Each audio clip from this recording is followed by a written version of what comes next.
سلامن ጥዕናን ንኩልኩም ተኸታተልተይ ይኹን እንዳበልኩ ናብ ናይ ልምዓንቲ መደበይ ከኣቱ ኣብ ናይ ልምዓንቲ መደበይ ከምቲ ልሙድ ንዓኹም ንተኸታተልተይ የምህር እዩ ኢለ ዝሓሰብክዎ መደብ ሒዘልኩም መፅእ ኣለኹ።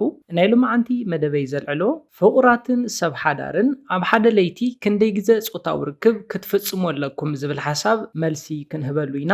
ምስዚ ተታሒዙ እውን ናይ ኣፍቃሪኺ ወይ ድማ ናይ በዓል ገዛኺ ናይ ፆታዊ ርክብ ዓቕሚ ብቀዳማይ ዙርያ ክፍተን ይኽእል ዶ ዝብል ሓሳብ እውን ክንርኢና ወይ ድማ በቲ ናይ ቀዳማይ ዙርያ ፆታዊ ርክብኩም ኣየዕገበንን ኢልኪ ክትውስኒ ትኽእል ዶ ዝብል ሓሳብ እውን ክንርኢና።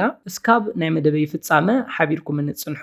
ነዚ ቻነል ሓድሽቲ ዝኾንኩም ሰብስክራይብ ብምግባርን ነታ ናይ ደውል ምልክት ሓንቲ ሻዕ ብምንካዕን ዝተፈላለዩ ናይ ፆታዊ ርክብ ናይ ጥዕና ከምኡ እውን ናይ ሓዳርን ናይ ፍቅርን ሂወት ኢንፎርሜሽን ትረኽብሉ ቻነል ስድራ ንኽትኮኑ ብኽብሪ ንሓትት። መደብና ናብ ብዙሓት ሰባት በፂሑ ብዙሓት ኣሕዋትና ትምህርቲ ንኽወስድሉ ላይክ ጌርኩም ጀምርዎ። ስድራ ንስኹምኩምኒ እንዳመስገንኩ ናብ መደበይ ክምለስ። ፈለማ ኣብ ቀዳማይ ዙርያ ቀልጢፉ ዘፍፅስ ኣፍቃሪ ወይ ድማ በዓል ገዛ እንተሃሊኪ እዚ ፀገም ኣብ ኣፍቃሪኺ ወይ ድማ ኣብ በዓል ገዛኺ ጥራሕ ዘጋጥም ፀገም ከም ዘይኮነ ክትፈልጥ ኣለኪ። ኣብ ዓለምና ኣብ ዝርከቡ ኣብ ኣብዝሓ ደቂ ተባዕትዮ ዘጋጥም ናይ ፆታዊ ርክብ ፀገም እዩ። ሳይንሳዊ ብዝኾነ መረዳእታ ክንሪኦ እንተለና ሓደ ወዲ ብቀዳማይ ዙርያ ነፍቃሪቱ ወይ ድማ ንበዓልቲ ቤቱ ክዕግብ ዝኽእለሉ ዕድል ብጣዕሚ ፀቢብ እዩ።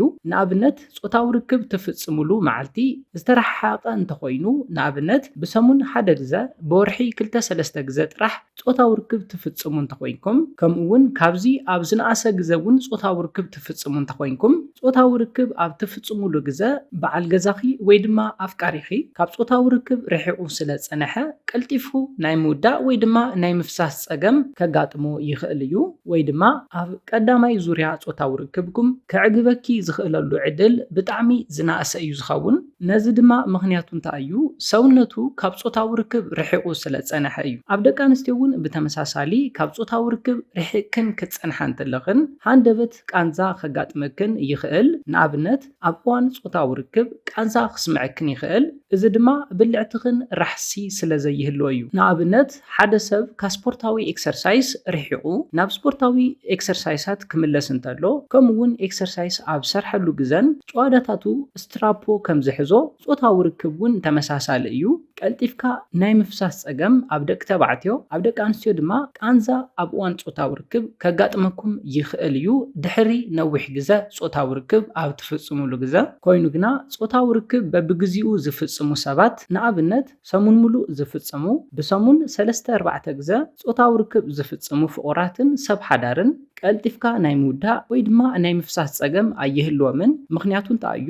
ሰውነቶም ናይ ፆታዊ ርክብ ልምዲ ስለ ዝረክብን በብመዓልቲ ፆታዊ ርክብ ብምፍፃሞም ዘለዎም ስትረስ ወይ ድማ ጭንቀት ስለ ዝጠፍእን እዩ። ጨዋዳታቶም ናይ ምጥንካር ጠባይ የምፅእ እዩ።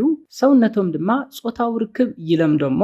እዚ ድማ ንውሕ ንዝበለ ግዜ ንክፀንሑ ይሕግዞም እዩ። ስለዝኾነ በብግዚኡ ፆታዊ ርክብ ምፍፃም ድሕሪ ነዊሕ ግዜ ፆታዊ ርክብ ምፍፃምን ኣብ ናይ ፆታዊ ርክብ ፃንሒትኩም ናይ ባዕሉ ዝኾነ እጃም ኣለዎ። ኣብ ደቂ ኣንስትዮ እውን ብተመሳሳሊ ብልዕትኽን ተደጋጋሚ ፆታዊ ርክብ ኣብ ዝረኽበሉ ግዜ ብልዕትኽን ራሕሲ ንክህልዎ ይሕግዞ። ብልዕትኽን ራሕሲ እንተሃልይዎ ድማ ኣብ እዋን ፆታዊ ርክብ መትሎ ምስ ብልዕቲ ብዝህልዎ ፍሪክሽን ወይ ድማ ምፍሕፋሕ ቃንዛ ንኸይስምዐክን ይከላኸለልክን እዩ። ካብዚ ብተወሳኺ ድማ ብልዕትኽን ራሕሲ እንተሃልይዎ ቀልጢፍክን ናብ ናይ ፆታዊ ርክብ ዕግበት ናይ ምብፃሕ ዓቕምኽን የውስኾ እዩ። መፅናዕትታት ከም ዝሕብርዎ ኣብ ዓለምና ድሕሪ ነዊሕ ግዜ ፆታዊ ርክብ ካብ ዝፍፅሙ 10 ሰባት እቶም 7 ቀልጢፍካ ናይ ምፍሳስ ፀገም የጋጥሞም እዩ። ስለዝኾነ እቲ ካልኣይ ዙርያ ዝበለፀ ክኸውን ይኽእል፣ እቲ ሳልሳይ ድማ ሞር ዝበለፀ ክኸውን ይኽእል። ስለዝኾነ ከምቲ ኣብ መእተውየ ዝሓበርኩልኩም ናይ በዓል ገዛኽን ወይ ድማ ኣፍቃሪኽን ናይ ፆታዊ ርክብ ፃንሒት በቲ ቀዳማይ ዙርያ ጥራሕ ክውሰን የብሉን። ድሕሪ ነዊሕ ግዜ ፆታዊ ርክብ ትፍፅሙ ስለትኽሉ ብተወሳኺ ድማ ብተደጋጋሚ በብመዓልቲ ወይ ድማ ብሰሙን 3-4 ግዜ ፆታዊ ርክብ ብዝፈፀምኩም ቁፅሪ ሰውነትኩም ነቲ ፆታዊ ርክብ ስለ ዝለምዶን ስትረስ ወይ ድማ ጭንቀት በቲ ተፈጽምዎ ጾታዊ ርክብ ስለ ዝቕንሰልኩምን ናይ ጾታዊ ርክብ ጻኒሕትኩም ድማ ይውስኽ እዩ። ኣብ ደቂ ኣንስትዮ ድማ ብተመሳሳሊ ዕግበትክን ዝበለጸ ይኾነልክን እዩ። ስለዝኾነ ደቂ ኣንስትዮ ካብዚ ክትርዳእለይ ዝደልዮ ነገር እንታይ እዩ? ኣፍቃሪኺ ወይ ድማ በዓል ገዛኺ ሎማዓንቲ ቀልጢፉን ተፍሲሱ ወይ ድማ እንተወዲኡ ድኹም እዩ ኣይዕገበንን ክትብላ የብልክንን።